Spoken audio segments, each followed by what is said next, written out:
Good evening friends. मैं आपका मित्र आपका स्वागत करता हूं आपके अपने चैनल जीएस समीक्षा पर। फ्रेंड्स, आज का लेक्चर अत्यधिक अद्भुत होने वाला है। फ्रेंड्स, आज हम एक वीडियो में संपूर्ण प्राचीन भारत का महत्वपूर्ण जो भी फैक्ट हो सकता है वो कंप्लीट करेंगे। फ्रेंड्स, आपका कोई भी एग्ज़ाम आ रहा हो, प्लीज़ इसको वीडियो को देख के जाना, आपके लिए अत्यधिक उपयोगी साबित होगी। चलिए फ्रेंड्स, शुरू करते हैं। अगर आपसे पूछ लिया जाए कि इतिहास का पिता कौन था, तो फ्रेंड्स आप बता देना कि इतिहास का पिता जो था वो था हेरोडोटस। कौन था? हेरोडोटस। फ्रेंड्स, आग का आविष्कार जो है वो हुआ था पूरा पाषाण काल में। कब हुआ था? पूरा पाषाण काल में। कृषि एवं पहिए का आविष्कार नव पाषाण काल में हुआ था। कब हुआ था? नव पाषाण काल में। सिंधु घाटी सभ्यता एक कांस्य युगीन सभ्यता थी। कैसी थी? कांस्य युगीन, जिसको बोलते हैं ब्रोंज। ब्रोंज बोलते हैं ना, ब्रोंज। तो ब्रोंज युगीन सभ्यता थी। सिंधु घाटी सभ्यता की मुख्य विशेषता थी यहाँ की नगर नियोजन व्यवस्था। क्या? यहाँ की नगर नियोजन व्यवस्था। फ्रेंड्स, अगर आप कभी दिल्ली जाते हो या चंडीगढ़ जाते हो तो वहाँ पे जाते हो तो आपको देखने को मिलता है कि जैसे दिल्ली जाते हो तो वहाँ पे आपको सीपी, जिसको कनेट पैलेस बोलते हैं, ठीक। जब आप उस जगह की बसावट को देखेंगे तो आपको पता चलेगा कि किस तरीके से यहाँ की बनावट की गई है, किस तरीके से इसको बसाया गया है। फ्रेंड्स, आप जब देखोगे तो आपको दिखेगा कि जो रोड है वो एक दूसरे को समकोण पे काटती है। कहाँ काटती है? समकोण पे। एक दूसरे को समकोण पे काटती है। ओके फ्रेंड्स, इस तरीके से सिंधु घाटी के लोगों का मुख्य व्यवसाय था। तो फ्रेंड्स, इनका मुख्य व्यवसाय था कृषि। क्या था? कृषि था मुख्य व्यवसाय। फ्रेंड्स, सिंधु घाटी सभ्यता जो थी ये एक नगरीय व्यवस्था थी। कैसी व्यवस्था थी? नगरीय। यह एक नगरीय व्यवस्था थी। ओके फ्रेंड्स, और यहाँ की जो कृषि थी, यहाँ की जो इकोनॉमिक्स थी वो कैसी थी? यहाँ की अर्थव्यवस्था जो थी वो थी सरप्लस। क्या थी? अधिशेष। कैसी थी? अधिशेष, यानी सरप्लस थी। फ्रेंड्स, एक चीज़ बताइए, अगर आप कृषि करते हो और आप ज़्यादा प्रोडक्शन करते हो तो क्या होता है? जो ज़्यादा होगा, जितना आप यूज़ कर सकते हो उससे ज़्यादा जो होगा, जितना आप निर्यात कर दिया आपने या फिर जितना देश में उपयोग होता है उतना उपयोग कर लिया, जो बाकी बचता है तो उसको क्या करते हैं? उसको स्टोर किया जाता है ना। क्या किया जाता है? स्टोर किया जाता है। तो आज के टाइम में क्या होता है? Cold storage. क्या होता है? कोल्ड स्टोरेज होता है, ठीक। कोल्ड स्टोरेज होता है जहाँ पे स्टोर कर दिया जाता है। तो फ्रेंड्स, सिंधु घाटी सभ्यता के समय में भी यहाँ पर आपको कोल्ड स्टोरेज मिलेगी, जिसको बोला जाता था विशाल अन्नागार। क्या बोला जाता था? विशाल अन्नागार। ओके फ्रेंड्स, ये बोला जाता था। चलिए फ्रेंड्स, नेक्स्ट फैक्ट देखते हैं। सिंधु घाटी सभ्यता में प्रमुख फसल के रूप में गेहूं और जौ होती थी। क्या होती थी? गेहूं और जौ। अगर फ्रेंड्स आपसे एग्जामिनर ये पूछ ले कि सिंधु घाटी सभ्यता के लोग चावल का उपयोग करते थे तो बिल्कुल कराते हैं, इनको चावल के बारे में कुछ नहीं पता था। ओके फ्रेंड्स, सिंधु घाटी सभ्यता के जो लोग थे, सिंधु घाटी सभ्यता के जो लोग थे, इन्होंने सबसे पहले जो फसल उगाई थी वो थी कपास। कौन सी थी? कपास। कपास सर्वप्रथम फसल किसकी? सिंधु घाटी सभ्यता के लोगों की। किसकी? सिंधु घाटी सभ्यता के लोगों की, ठीक। ये सबसे पहली फसल थी इनकी, कपास। ओके फ्रेंड्स, आगे बढ़ते हैं। सिंधु घाटी सभ्यता की लिपि भाव चित्रात्मक थी। यहाँ के जो लोग थे अपने भावों को चित्र बना बनाकर प्रकट करते थे। आदि मानव ने सबसे पहले आग लगाना सीखा था। ओके फ्रेंड्स, और इन्होंने सबसे पहले जो अपना पालतू जानवर बनाया था वो था कुत्ता। किसको बनाया था? पालतू जानवर, कुत्ते को। अगर आपसे पूछ ले जाए कि सिंधु घाटी सभ्यता के लोगों ने सर्वप्रथम किस जानवर को पालतू बनाया तो बता देना कि कुत्ते को बनाया था। किसको? कुत्ते को। हड़प्पा सभ्यता रावी नदी के किनारे स्थित थी। फ्रेंड्स, हड़प्पा सभ्यता इसको इसलिए बोला जाता है कि सर्वप्रथम जिस स्थल की खोज की गई थी उस स्थल का नाम था हड़प्पा। तो अगर आपसे एग्जामिनर पूछ ले कि रावी नदी के किनारे पर क्या कौन सा नगर, जो भी थे नगर स्थित है, जगह स्थित है, तो आप बता देना। हड़प्पा जो जगह थी ये रावी नदी के किनारे स्थित थी। फ्रेंड्स, अब आपसे क्वेश्चन ये पूछ लिया जाए कि सिंधु जो नदी थी, कौन सी? सिंधु। सिंधु रिवर जो थी, इसके किनारे कौन कौन से नगर स्थित थे? तो फ्रेंड्स, इसके किनारे जो स्थित था, एक था मोहन, क्या था? मोहन जोदड़ो। क्या था? मोहन जोदड़ो। दूसरा था चन्हुदड़ो। क्या था? चन्हुदड़ो। ओके फ्रेंड, ये महत्वपूर्ण स्थल थे जो सिंधु नदी के किनारे स्थित थे। फ्रेंड्स, इस सभ्यता को सिंधु घाटी की सभ्यता भी इसलिए कहा जाता है क्योंकि यहाँ की जो सबसे बड़ी नदी थी वो सिंधु नदी थी। कौन सी नदी थी? सिंधु नदी। हड़प्पा की खुदाई 1921 में किसने की थी? वो की थी दयाराम साहनी ने। किसने? दयाराम साहनी ने। हड़प्पा सभ्यता को सिंधु सभ्यता का नाम किसने दिया था? तो फ्रेंड्स, ये दिया था जॉन मार्शल ने। किसने? जॉन मार्शल ने। सिंधु घाटी सभ्यता का जो क्षेत्रफल है वो कैसा था? तो फ्रेंड्स, वो था त्रिभुजा आकार, 3 कोनों में बसा हुआ था, बटा हुआ था। फ्रेंड्स, इसका जो एरिया था वो था 13 लाख वर्ग, 13 लाख वर्ग स्क्वायर किलोमीटर। कितना था? 13 लाख वर्ग स्क्वायर किलोमीटर। फ्रेंड्स, सिंधु घाटी सभ्यता के जो 4 बिंदु थे, उत्तर, पूर्व, पश्चिम, दक्षिण। तो फ्रेंड्स, जो इसका नॉर्थ पॉइंट था और साउथ, वेस्ट और ईस्ट। तो फ्रेंड्स, जो इसका ईस्ट पॉइंट था, जो इसका पूर्व वाला बिंदु था, वो था आलमगीर। क्या था? आलमगीरपुर। ये कहाँ पे पड़ता है? ये पड़ता है मेरठ में। मेरठ कहाँ पे? उत्तर प्रदेश में। और फ्रेंड्स, ये कौन सी नदी के किनारे था? ये था हिंडन नदी के किनारे। कौन सी नदी के किनारे? हिंडन नदी के किनारे।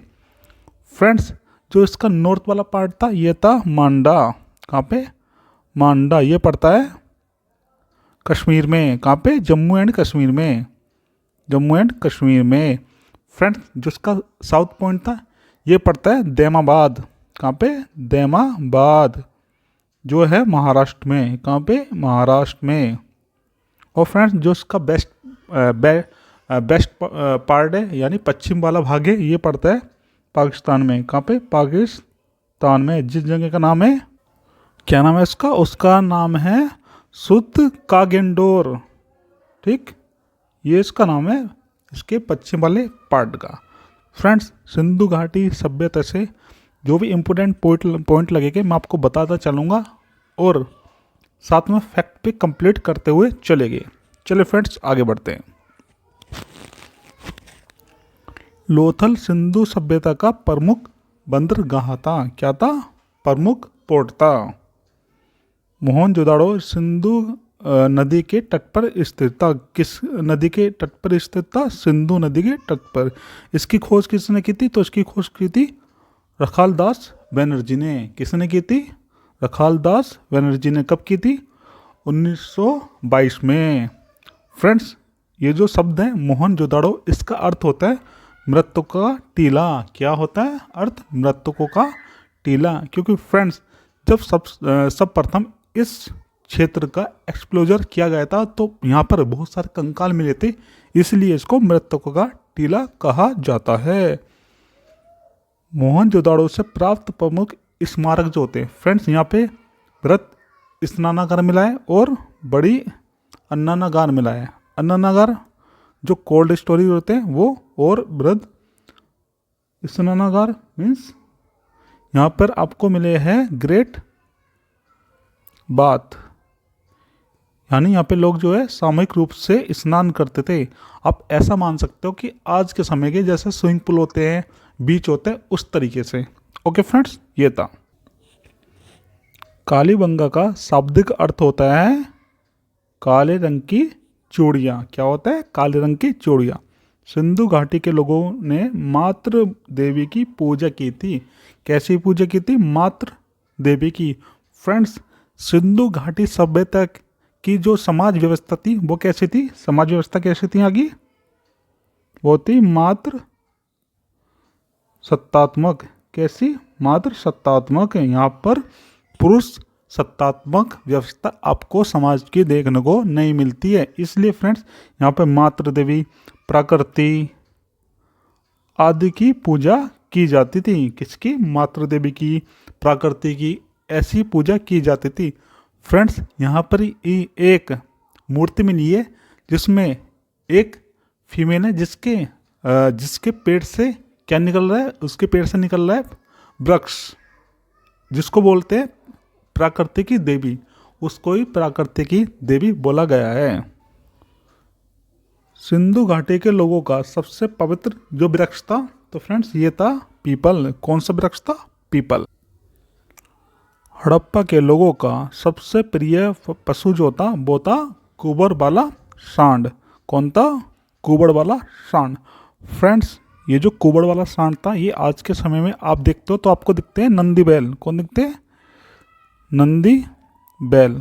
ठीक फ्रेंड्स ये थे, और इनकी अगर ये पूजा करते थे, इनका सबसे प्रिय पशु था, तो आप इससे आइडिया लगा सकते हो कि ये किसका वाहन है। तो ये वाहन होता है भगवान शिव का। किसका? भगवान शिव का। ओके फ्रेंड्स सिंधु घाटी सभ्यता के लोग जो है वो पशुपति की भी पूजा करते थे। किसकी? पशुपति की। और पशुपति कौन थे? वो भगवान शिव, क्योंकि भगवान शिव ही पशुओं के स्वामी होते हैं, तो इसलिए पशुपति शिव की भी पूजा करते थे। नेक्स्ट फैक्ट देखते हैं फ्रेंड्स। हड़प्पा के निवासियों का प्रमुख खेल क्या था? तो ये पाशा खेलते थे। क्या खेलते थे? पाशा। वेदों की संख्या 4 है। फ्रेंड्स हमारे जो वेद है इनकी संख्या 4 है। कौन कौन से? ऋग्वेद, सामवेद, यजुर्वेद और अथर्ववेद। फ्रेंड्स जो स्टार्टिंग वाले 3 वेद हैं, कौन से?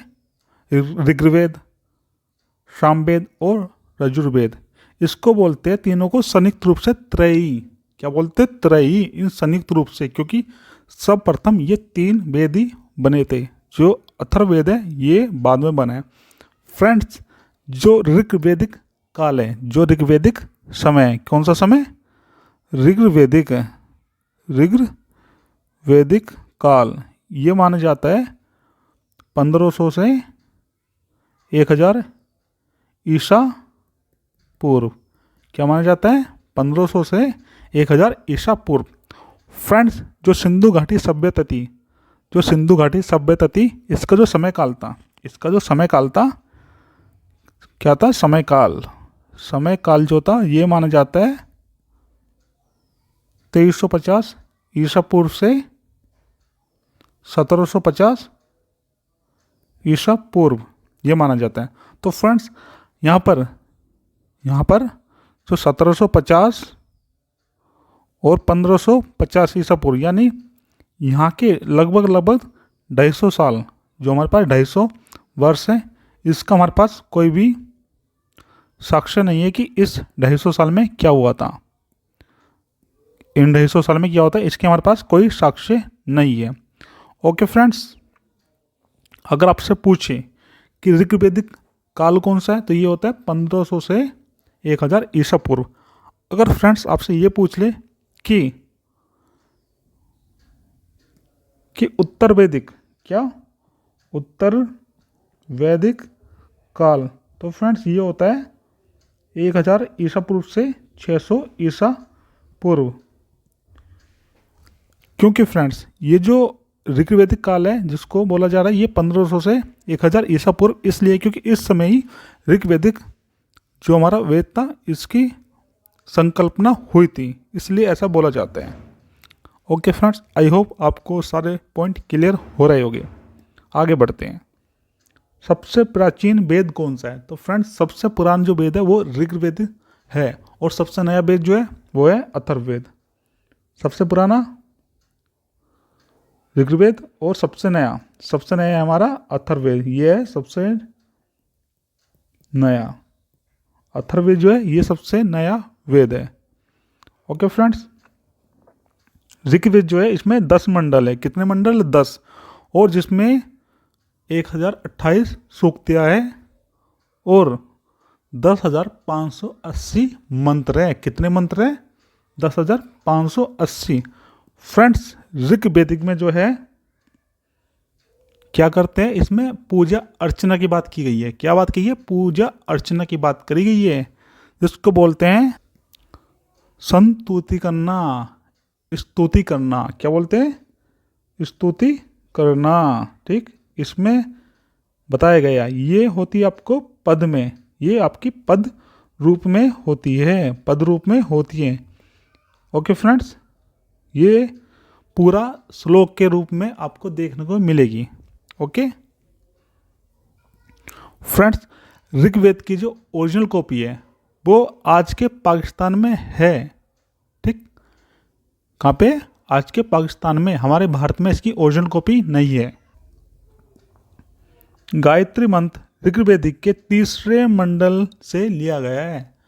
फ्रेंड्स, हम जो गायत्री मंत्र पढ़ते हैं जिसमें सूर्य देव की क्या करते हैं? उपासना करते हैं, उनकी स्तुति करते हैं। क्या करते हैं? उनकी स्तुति करते हैं, उनकी प्रार्थना करते हैं। तो ये आपको कहाँ पे देखने को मिलता है? फ्रेंड्स, ये देखने को मिलता है ऋग्वेद के तीसरे मंडल में। फ्रेंड्स, ऋग्वेद के एक अन्य मंडल में हमें वर्ण व्यवस्था देखने को मिलती है। क्या देखने को मिलती है? वर्ण व्यवस्था। ठीक,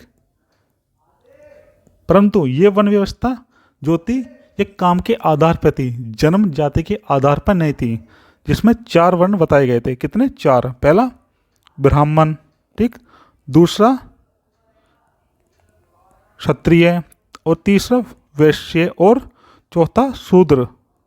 तो फ्रेंड, इसमें ये था कि इसमें क्या था? इसमें यह था कि जो ज्ञान की बातें करेगा, जो शिक्षक होगा, जो ज्ञान की बातें करेगा वो ब्राह्मण, जो सुरक्षा करेगा, देश को सुरक्षा प्रदान करेगा, वो क्षत्रिय होगा, और जो लोग बिजनेस करते हैं, जो व्यापार करते हैं, वो वैश्य हो गए, और जो लोग छोटे मोटे काम करते हैं या इन सब की सेवा करेंगे वो कौन होते हैं? वो शूद्र हो गए।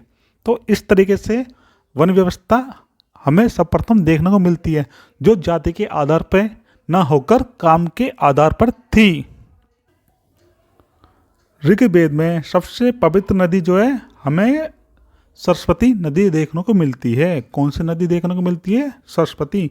फ्रेंड्स, जो हमारी गंगा नदी है ये तो उत्तर ऋग्वेदिक काल के बाद ही देखने को मिलती है। इससे पहले तो सिर्फ हमें मात्र सरस्वती नदी का ही जिक्र होता है और इसको ही सबसे पवित्र नदी माना जाता है।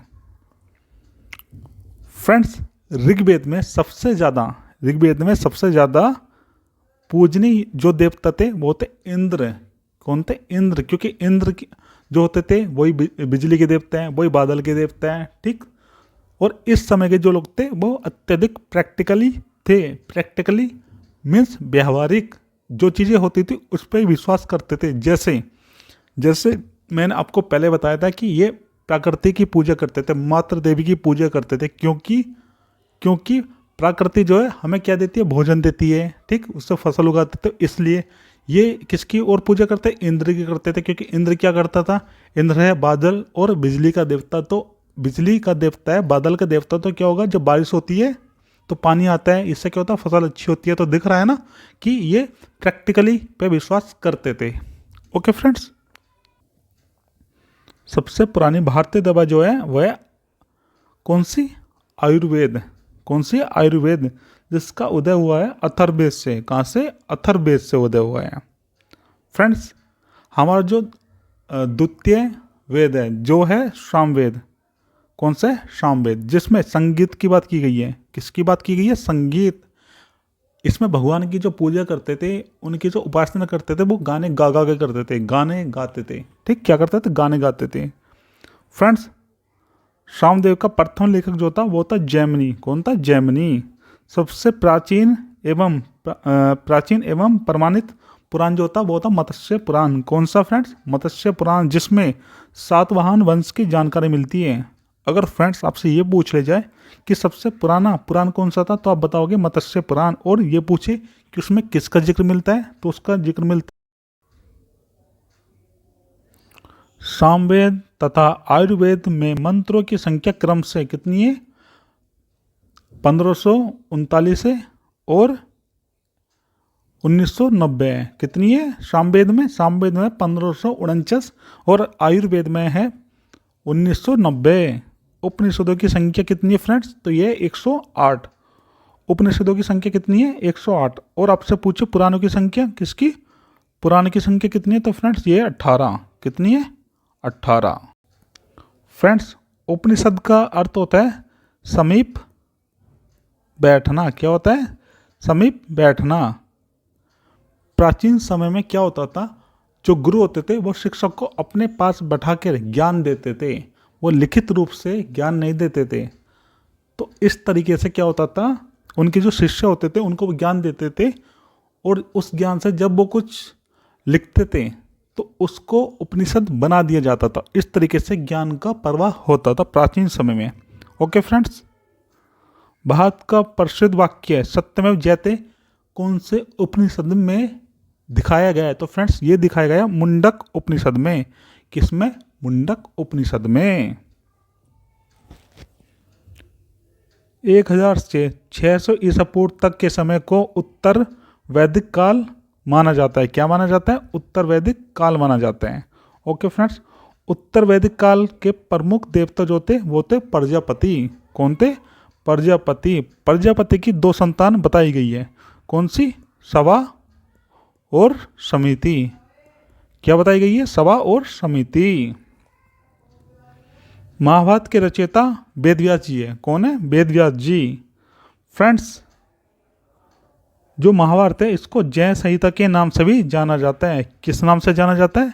जय संहिता, जिसमें 1000 श्लोक है। कितने? 1000 श्लोक है। कितने फ्रेंड्स? 1000 श्लोक। महाभारत के अंदर हमें किसका जिक्र मिलता है? तो फ्रेंड्स हम कह सकते हैं महाभारत में हमें 2 वंश का अत्यधिक महत्वपूर्ण वर्णन मिलता है। एक पुरु वंश, ठीक, जिसमें 2 भाइयों के बीच लड़ाई थी, जिसमें पहला भाई था कौन? पांडव। कौन था? पांडव, ठीक। दूसरा कौन था? दूसरा था धृष्टराष्ट्र। कौन? धृष्टराष्ट्र, ठीक। फ्रेंड्स तो हुआ क्या, जो धृष्टराष्ट्र के पुत्र थे वो राजा बनना चाहते थे, और जो पांडव के पुत्र थे ये भी बनना चाहते थे। जो पांडव के पुत्र थे उसमें आप सब जानते हो नकुल, सहदेव, भीम, अर्जुन, युधिष्ठिर, और जो धृतराष्ट्र के पुत्र थे इसमें थे दुर्योधन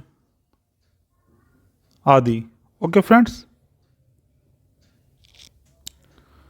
सबसे प्राचीन बौद्ध ग्रंथ कौन सा है? तो फ्रेंड्स ये है त्रिपिटक। अगर आपसे पूछ ले एग्जामिनर कि सबसे पुराना बौद्ध ग्रंथ कौन सा है तो आप बता देना त्रिपिटक है। कौन सा? त्रिपिटक। फ्रेंड्स बुद्ध के जन्म से पूर्व की जो कहानी है वो आपको देखने को मिलेगी जातक में। किसमें? जातक में। अगर आपसे पूछा जाए कि जातक कथाएं क्या होती थी तो आप एग्जामिनर को बता देना कि जातक कथाएं वे कथाएं होती थी जो भगवान बुद्ध के जन्म से पहले की कथाएं हैं। जैन साहित्य को आगम कहते हैं। क्या कहते हैं? आगम।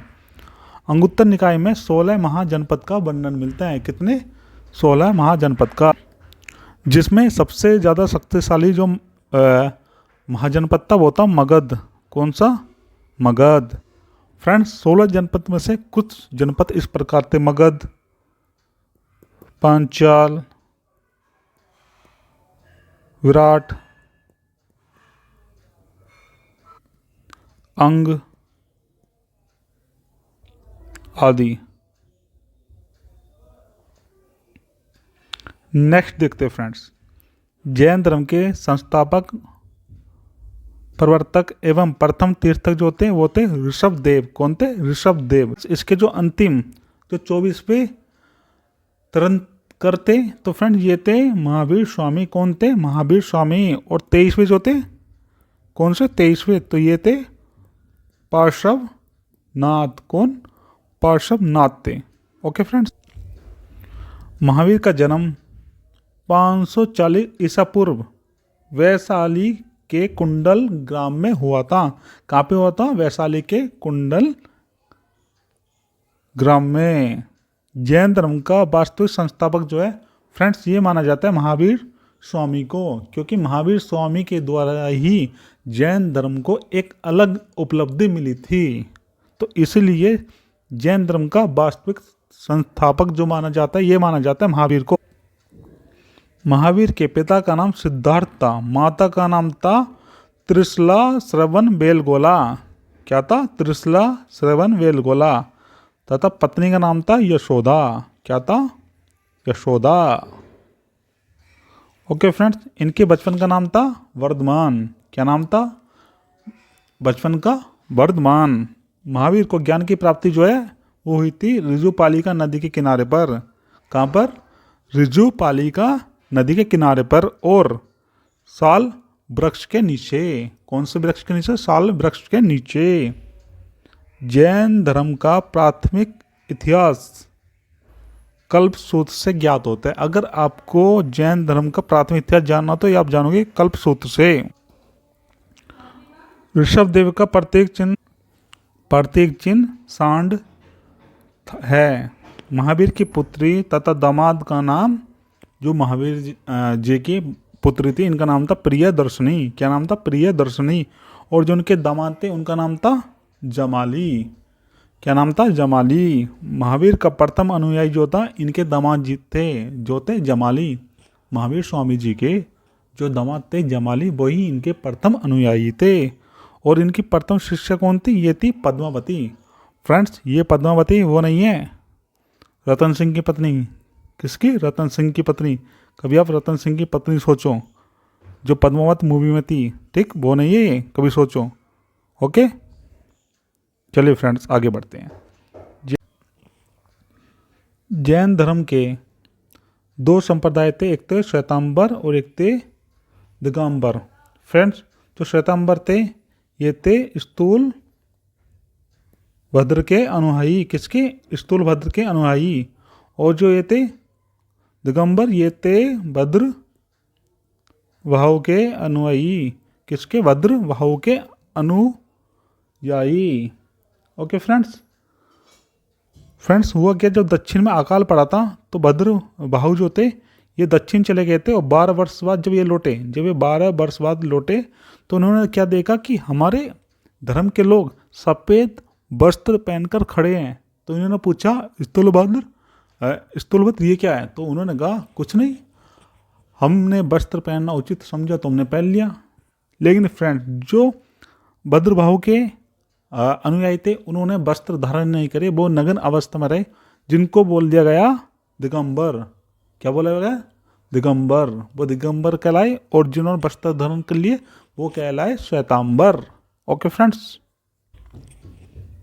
जैन धर्म के त्रिरत्न है सम्यक दर्शन, सम्यक ज्ञान और सम्यक आचरण।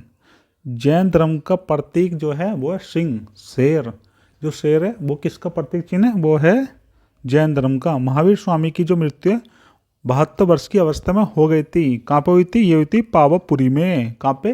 पावापुरी में, जो 468 ईसा पूर्व में हुई थी। प्रथम जैन सभा पाटलिपुत्र में हुई थी और जो द्वितीय जैन सभा थी ये हुई थी वल्लभी में। कहाँ पे? वल्लभी में। फ्रेंड्स, जैन धर्म के जो अनुयायी थे उसमें एक थे चंद्रगुप्त। कौन थे? चंद्रगुप्त मौर्य, उदयन और बिंबिसार। बिंदुसार नहीं, बिंबिसार। ये जैन धर्म के अनुयायी थे। ओके फ्रेंड्स, नेक्स्ट फैक्ट देखते हैं। खजुराहो में जैन मंदिरों का निर्माण किसने कराया था? तो ये कराया था चंदेल शासकों द्वारा। किसके द्वारा? चंदेल शासकों द्वारा। बौद्ध धर्म के संस्थापक जो थे वो थे महात्मा बुद्ध, गौतम बुद्ध। गौतम बुद्ध का जन्म 563 ईसा पूर्व में हुआ था। कहाँ पे हुआ था? लुम्बिनी गांव में। कौन से गांव में? लुम्बिनी गांव में।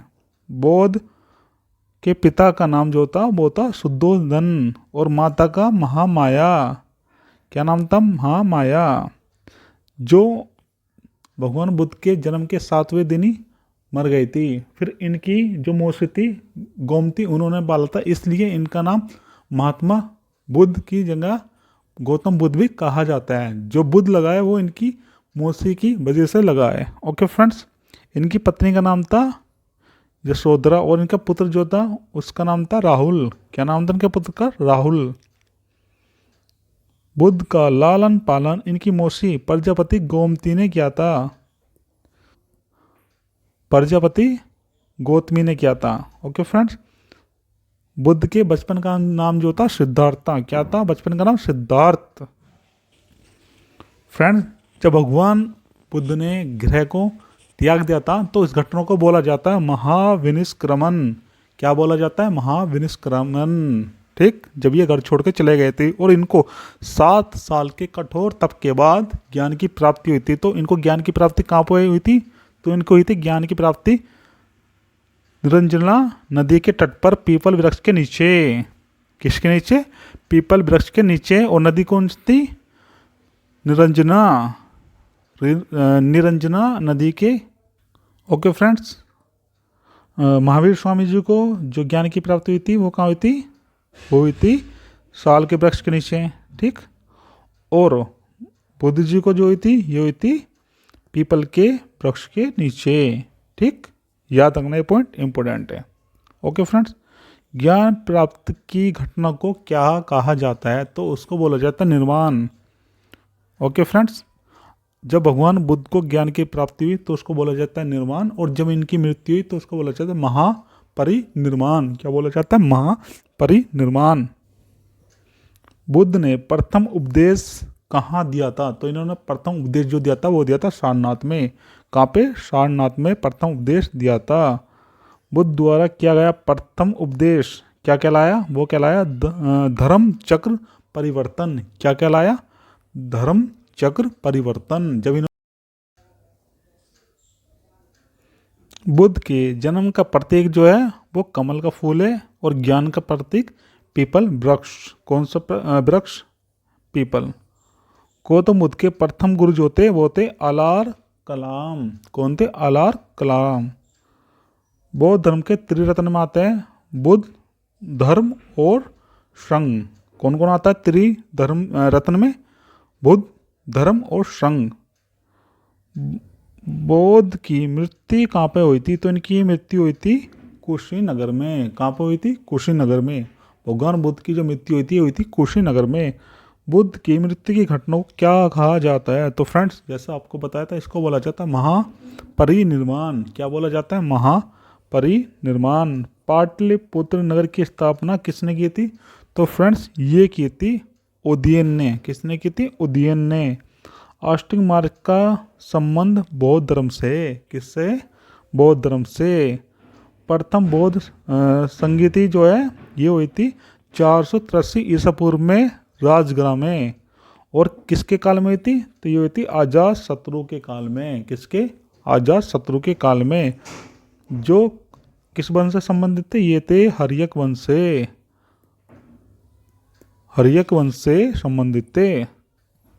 द्वितीय बौद्ध संगीति 383 ईसा पूर्व में कहाँ हुई थी? वैशाली में। और किसके शासनकाल में? तो काला शोक के शासनकाल में। किसके शासनकाल में? काला शोक के। और ये कौन से राजवंश का था? ये था शिशु नाग वंश का। किसका? शिशुनाग वंश का। शिशुनाग वंश का था ये। ओके फ्रेंड्स, तृतीय बौद्ध संगीति जो हुई थी पाटलिपुत्र में। और कब हुई थी? 251 ईसा पूर्व में। किसके समय? अशोक के समय। और अशोक जो है कौन से शासनकाल में था?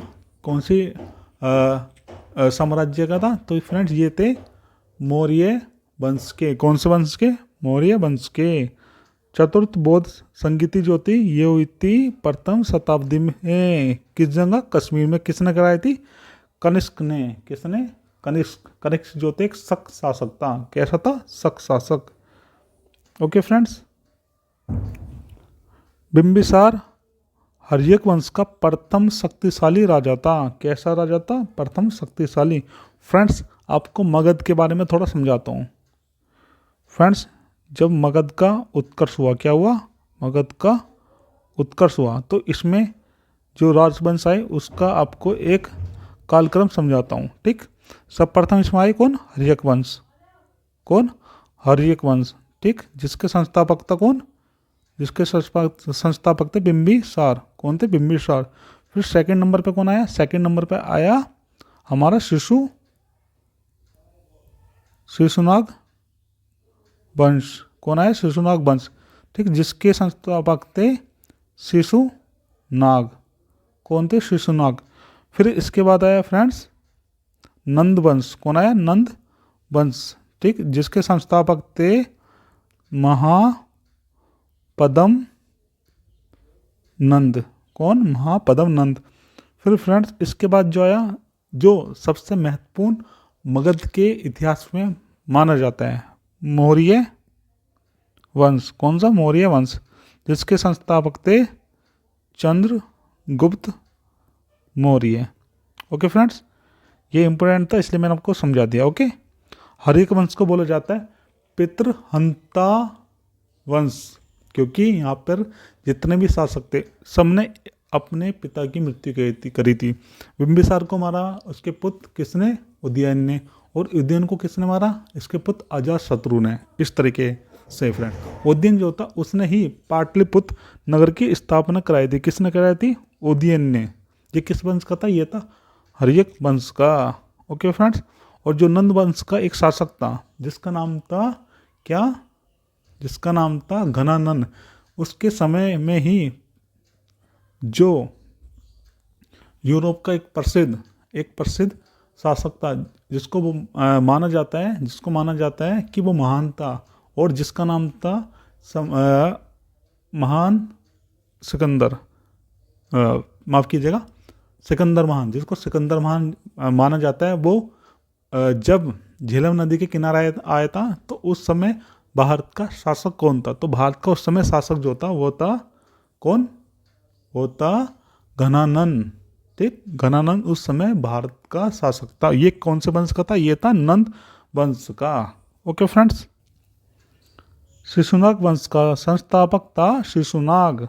नंद वंश का संस्थापक था महापद्म नंद। नंद वंश का अंतिम शासक कौन था? ये था घनानंद। भारत में प्रथम विदेशी आक्रमण ईरानियों ने किया था तथा दूसरा सिकंदर ने। प्रथम किसने? ईरानियों ने, और दूसरा क्या था?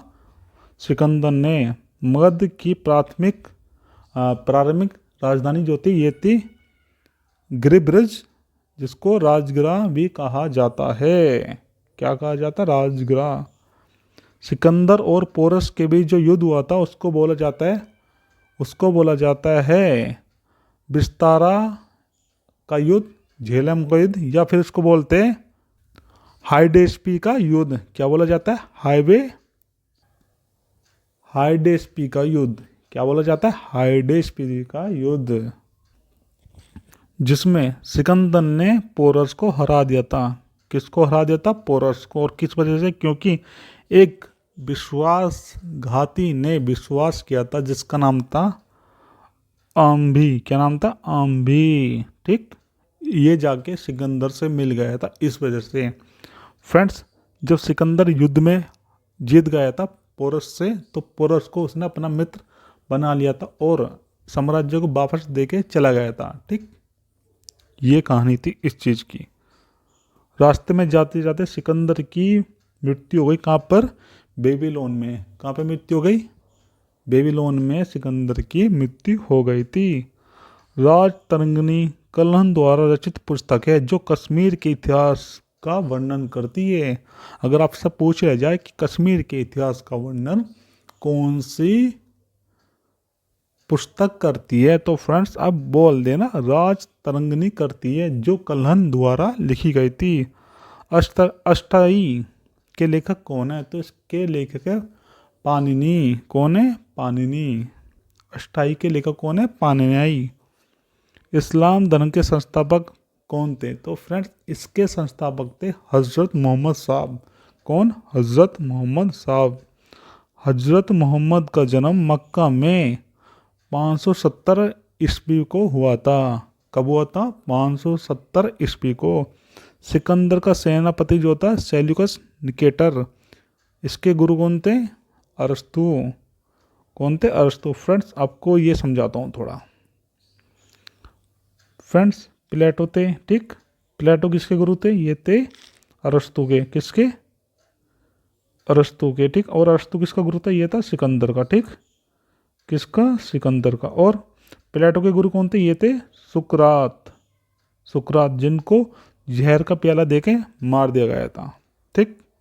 और फ्रेंड अरस्तु को बोला जाता है कि ये राजनीति विज्ञान के जनक हैं। कौन? राजनीति विज्ञान के जनक और जीव विज्ञान के जनक, ठीक। इतना पॉइंट याद रहेगा, आई होप आपको फ्रेंड्स। चलिए आगे बढ़ते हैं। मुद्रा राक्षस विशाख दत्त द्वारा रचित एक पुस्तक है। आर्यन लोग मध्य एशिया से भारत आए थे। कहाँ से आए थे? मध्य एशिया से। आर्य सब प्रथम पाकिस्तान एवं अफगानिस्तान में बसे थे। कहाँ पर? सबसे पहले पाकिस्तान, फिर उसके बाद अफगानिस्तान। आर्यों की मूल भाषा जो थी संस्कृति। कैसी थी इनकी मूल भाषा? संस्कृत। मूर्ति पूजा का प्रारंभ उत्तर वैदिक काल में हुआ था। कब हुआ था? उत्तर वैदिक काल में। इस्लाम जगत में खलीफा पद को समाप्त करने वाला शासक जो था ये था मुस्तफ़ा कमाल पाशा। किसने किया था? इस्लाम धर्म में खलीफा के पद को समाप्त, तो ये क्या था? मुस्तफ़ा कलाम पाशा ने। किसने? मुस्तफ़ा कलाम पाशा ने। मौर्य वंश के संस्थापक चंद्रगुप्त मौर्य का जन्म 345 ईसा पूर्व को हुआ था। कब हुआ था? 345 ईसा पूर्व में। चंद्रगुप्त मौर्य ने घनानंद को पराजित करके मौर्य वंश की नींव डाली थी। किसकी नींव डाली थी? मौर्य वंश की। अर्थशास्त्र के लेखक कौन थे? फ्रेंड्स ये थे चाणक्य, जिनको बोलते हैं क्या क्या? कौटिल्य। जिनको कौटिल्य भी बोल देते हैं, जिनको विष्णुगुप्त भी कहते हैं। क्या कहते हैं? विष्णुगुप्त। तो ये सब इनके नाम थे, ठीक। किनके? चाणक्य जी के, ठीक। ओके फ्रेंड्स, अर्थशास्त्र जो ये पुस्तक थी ये राजनीति के बारे में संपूर्ण ज्ञान देती थी। इसके राजनीति के बारे में संपूर्ण ज्ञान देती थी, ठीक। संपूर्ण ज्ञान देती थी, ठीक फ्रेंड्स। इन्होंने ही कहा था कि पड़ोसी जो पड़ोसी है कि पड़ोसी कभी भी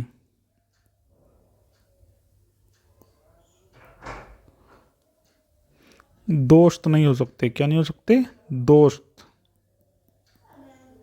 दोस्त नहीं हो सकते। ओके फ्रेंड्स, चलिए आगे बढ़ते हैं। अर्थशास्त्र की तुलना अरस्तु के पॉलिटिक्स एवं मैकियावेली के प्रिंस से की जाती है। किससे की जाती है? अरस्तु के पॉलिटिक्स से और मैकियावेली के प्रिंस से। चंद्रगुप्त मौर्य के गुरु कौन थे? तो ये गुरु थे चाणक्य, और यही इनके महामंत्री भी थे। कौन? महामंत्री भी। चंद्रगुप्त के दरबार में आने वाला यूनानी कौन था? तो फ्रेंड्स ये था मेगास्थनीज। कौन था? मेगास्थनीज।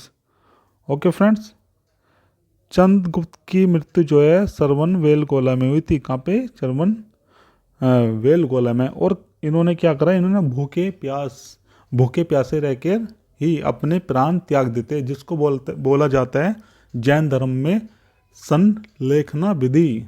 कौन सी विधि से? संलेखना विधि से इन्होंने अपने प्राण त्याग देते। ओके फ्रेंड्स, ये जो थे जैन धर्म के अनुयायी थे। कौन से धर्म के? जैन धर्म के। इंडिका पुस्तक के लेखक कौन थे? तो फ्रेंड्स ये थे मेगास्थनीज। फ्रेंड्स इन्होंने ही कहा था, किन्होंने? मेगास्थनीज ने, कि भारत में दास प्रथा नहीं है। क्या है? दास प्रथा नहीं है। किसने कहा था? मेगास्थनीज ने। किसमें? अपनी पुस्तक इंडिका में। ओके फ्रेंड्स,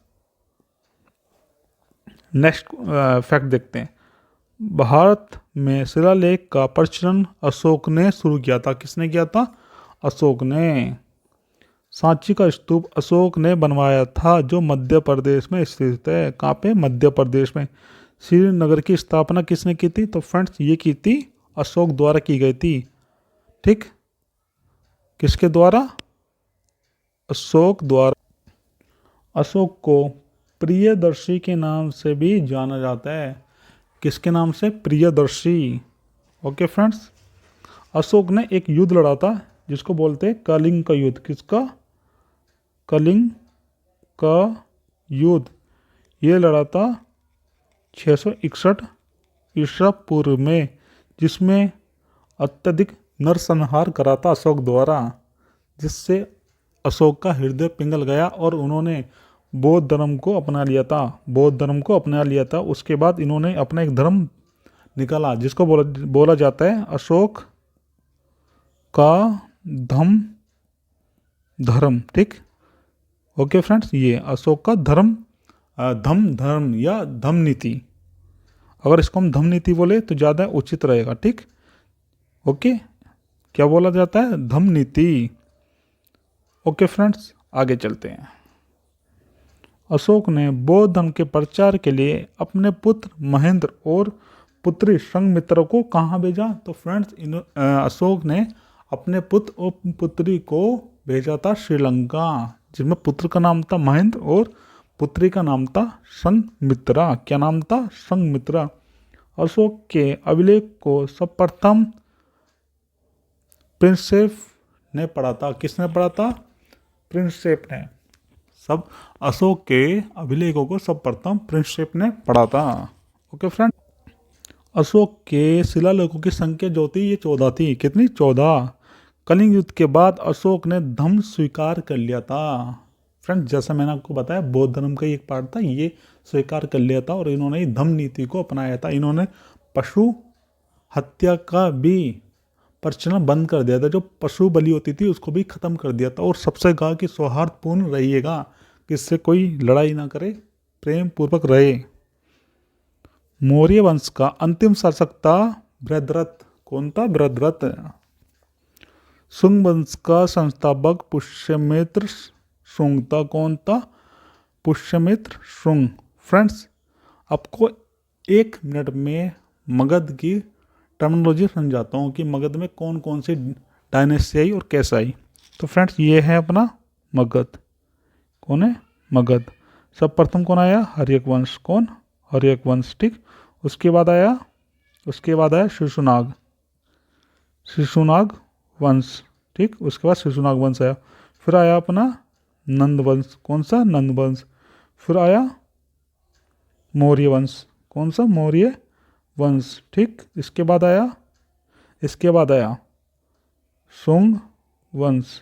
ठीक, तो फ्रेंड्स ये मगध साम्राज्य की टर्मिनोलॉजी है। ठीक, अगर आपसे पूछे हर्यक वंश का संस्थापक बिंबिसार, शिशुनाग का शिशुनाग, नंद का महापद्मनंद, मौर्य वंश का चंद्रगुप्त मौर्य और शुंग वंश का तो इसका था पुष्यमित्र शुंग। ओके फ्रेंड्स, शक वंश का प्रारंभ तनिष्क ने किया था। किसने किया था? तनिष्क ने। नागार्जुन को भारत का आइंस्टीन कहा जाता है। क्या बोला जाता है? नागार्जुन को भारत का आइंस्टीन। किसको बोला जाता है? नागार्जुन को। गुप्त वंश का संस्थापक कौन था? तो गुप्त वंश के संस्थापक थे श्रीगुप्त। कौन थे? श्रीगुप्त। भारतीय इतिहास में गुप्त काल को स्वर्ण युग के नाम से जाना जाता है। किस नाम से जाना जाता है? स्वर्ण युग से, क्योंकि गुप्त काल में भारत ने हर एक तरीके से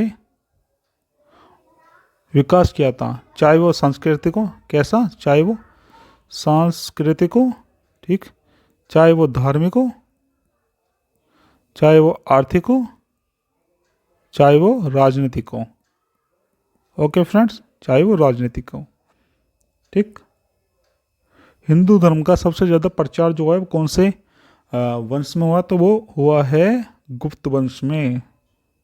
किसमें? गुप्त वंश में हिंदू धर्म का सर्वाधिक विस्तार, ठीक, सर्वाधिक विस्तार हुआ है। ओके फ्रेंड्स, ठीक।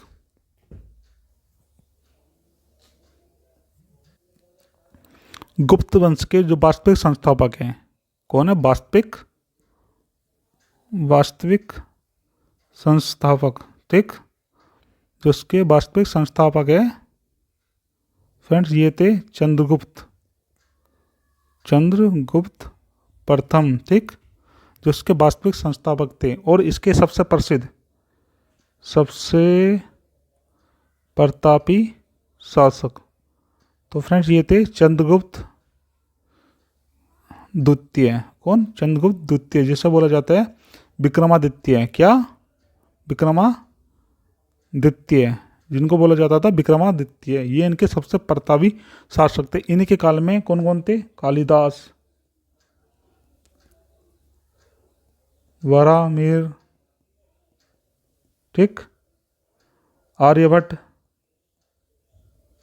ठीक। इस तरीके के सभी महत्वपूर्ण जो भी आप इतिहासकार, गणित जो भी सुनते हैं वो सब इनके काल में थे, ठीक।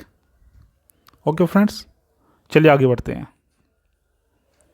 नालंदा विश्वविद्यालय की स्थापना कुमारगुप्त ने करवाई थी। किसने कराई थी? कुमारगुप्त ने। चीनी यात्री हुएनसांग हर्षवर्धन के शासनकाल में आया था। किसके शासनकाल में? हर्षवर्धन के शासनकाल में आया था। कौन? हुएनसांग। हर्षवर्धन का दरबारी कवि कौन था? तो फ्रेंड्स, हर्षवर्धन का दरबारी कवि जो था वो था वानवट। कौन? वानवट। पल्लव वंश का संस्थापक था सिंह विष्णु। कौन? सिंह विष्णु। राष्ट्रकूट वंश का संस्थापक था दंतिदुर्ग। राष्ट्रकूट वंश का संस्थापक कौन था? दंतिदुर्ग। विक्रमशिला विश्वविद्यालय की स्थापना धर्मपाल ने करवाई थी। किसने करवाई थी? धर्मपाल ने। पाल वंश का संस्थापक गोपाल था। कौन था? पाल वंश का संस्थापक गोपाल। गीत गोविंद के रचयिता थे जयदेव। कौन? जयदेव। महमूद गजनवी ने 1025 ईस्वी में सोमनाथ मंदिर पर आक्रमण किया था। कब किया था? 1025 में। ये कहाँ पे था सोमनाथ मंदिर? ये था गुजरात में। कहाँ पे?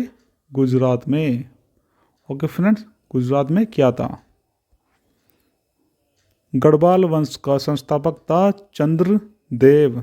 चौहान वंश का संस्थापक था वासुदेव। चौहान वंश का अंतिम शासक था पृथ्वीराज तृतीय। कौन था? पृथ्वीराज तृतीय, जिनके समय में ही तराइन का प्रथम युद्ध हुआ था। तो तराइन का प्रथम युद्ध कब हुआ था? ये हुआ था 1191 में। कब? 1191 में प्रथम, ठीक, फर्स्ट। जिसमें क्या होता? जिसमें जीता कौन था? जिसमें जीता था पृथ्वीराज चौहान, ठीक। और हारा कौन था? ये था विक्ट्री, विन, ये विन हुए थे। और हारा था मोहम्मद गोरी। कौन हारा था? मोहम्मद गोरी, ठीक। तो लूज कौन होता? लूज ये होता मोहम्मद गोरी।